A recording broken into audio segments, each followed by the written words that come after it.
Сәлем достар, сіздермен бірге Сүзен подкаст. Бүгін бізде студияда Асылбек Мадина және Оразбаева Әйгерім. Бүгін біздің талқылайтын тақырыбымыз онлайн табыс табу. Онлайн табыс табу арқылы өзіміздің карьерамызды көтеру, сол тақырыпта бүгін әңгіме қозғайтын боламыз. Жалпы 2025 жылдың мәліметтеріне сәйкес көптеген адамдар миллиондап ақша тауып жатыр, бірақ та оны қандай жолмен қалай табыстау керектігін білмейді. Дұрыс айтасың. Бізде қазіргі таңда онлайн арқылы қаржы табу бір кеңінен таралып кетті десем болады. Оның түрлі жолдары бар. Мысалға, интернет желісі арқылы, әртүрлі әлеуметтік желілерді басқара отыру арқылы түрлі табыстар табуға болады. Соның ішіне өзіңе қолайлы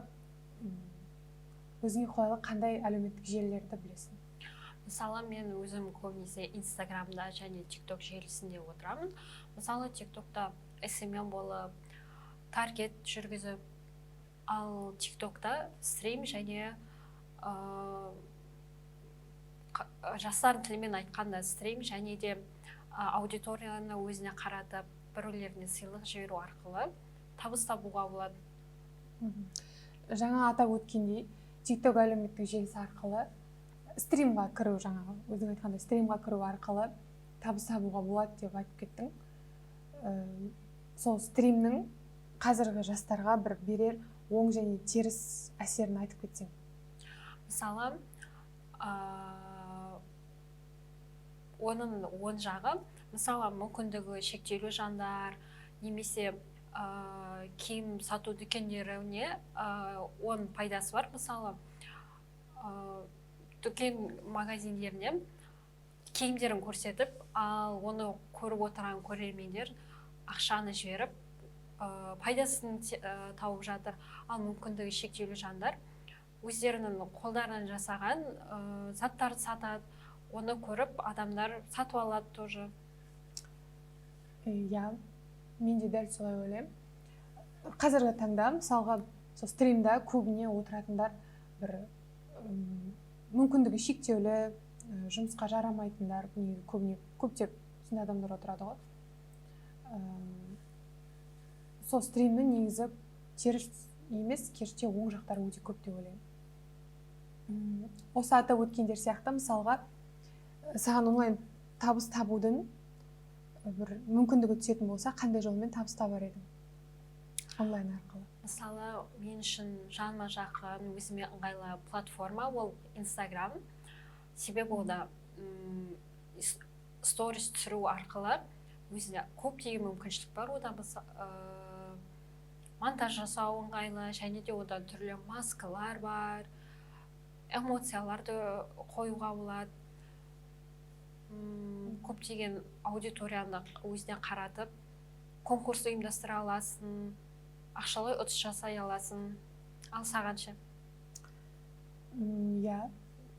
Мен де солай ойлаймын. Негізі көбіне қазір бағанағы өзің атап өткен Instagram, TikTok сияқты және қазір енді актуалды болып келе жатқан Threads платформасы арқылы да табуға болады деп ойлаймын. Бірақ жаңағы Инстаграмда блогерлер бар. Ол блогерлер қазір таңда онлайн арқылы табыс табуды бір өздеріне бір керемет не қылып алғанда, хобби қылып алған. Соның бір халыққа қандай әсері бар деп ойлайсың? Мысалы, халыққа деген оның көбінесе мен оның әсерін көріп жатырмын. Себебі көбісі блогерлардың көбісі казиноны жарнамалайды, және де екіншісі тексерілмеген немесе өздері қолданып көрмеген өнімдерді, мысалға арықтау, таблетка сияқты, одан кейін коллаген жайлы соларды жарнамалап жатады. Ал казиноны жарнамалағанда адамдар көбісі мына кісіде минутына бір осындай сума тауып жатыр екен, ондай жағымен ол өте күшті ғой деп, сосын оған ақша салып, өздерінің ақшаларын ұтылып қалғандар бар. Одан кейін алданып қала тұрғандар бар. Және де мысалы сертификаты жоқ өнімдерді ішіп, оны пайдаланып, денсаулығын құртып алып жатырғандар жандар да бар. Иә, сенің қазір айтып өткендерің теріс жағы деп ойлайсың. Ал оның бір оң жағы да бар деп ойлаймын. Өйткені қазіргі таңда блогерлер сол өзінің жаңағы жарнама арқылы, Инстаграм желісіндегі түрлі жарнамалар арқылы соның өзін бір онлайн табыс деп айтады ғой. Сол онлайн табыс табу арқылы өздеріне бір қомақты түрде қаражатты табады да, кейбір блогерлер мүмкіндігі шектеулі жаңағы мүмкіндігі шектеулі өздері жұмыс жасай алмайтын түрлі отбасылар бар ғой. Сол отбасыларға көмектеседі мысалға. Соның өзін бір оң жағы деп ойлаймын. Халыққа көмек беріп жатқандары. Мысалы, саған сол табыс табу мүмкіндік болса, сен жолында немен бастар едің, немесе оған арнайы қаражат саласың ба, немесе оған арнайы білім керек деп ойлайсың ба? Қазіргі таңда негізі онлайн табыс табуға бір айтарлықтай білім қажет деп ойламаймын. Бір сол салаға бір нүкте қойып, сол саланы меңгеретін болсаң, өзің самоучка деп айтады ғой, өзің меңгеріп шығуға болады деп ойлаймын. Ол үшін бір айтарлықтай білімнің қажет жоқ деп ойлаймын. Ал егер де маған бір онлайн табыс табудың мүмкіндігі келетін болса, сол жаңа өзің атап өткендей, бүкіл қазір актуальны болып жатқан темалардың біреуін алатын едім. Мысалға,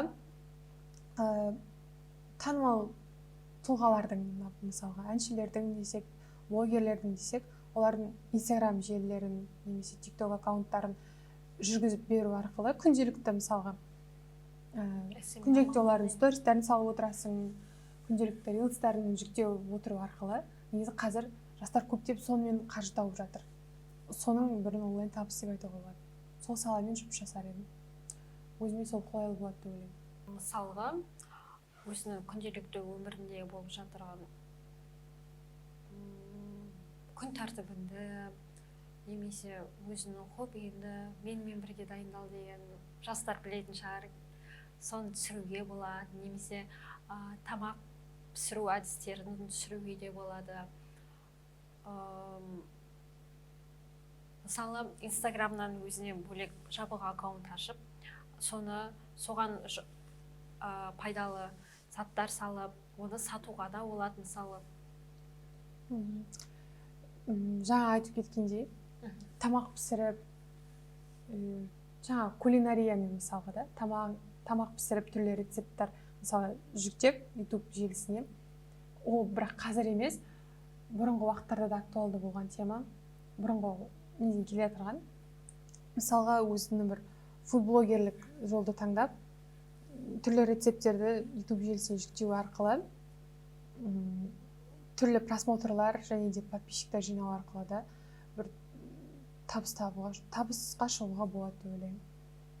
Және де қазіргі ең бір актуалды тема ол, мысалы, TikTok желісінде қазір қыз-келіншектер өздерінің жаңағы үй жинап жатқан нелерін ASMR ретінде түрлі озвучка жасап желіге салады ғой.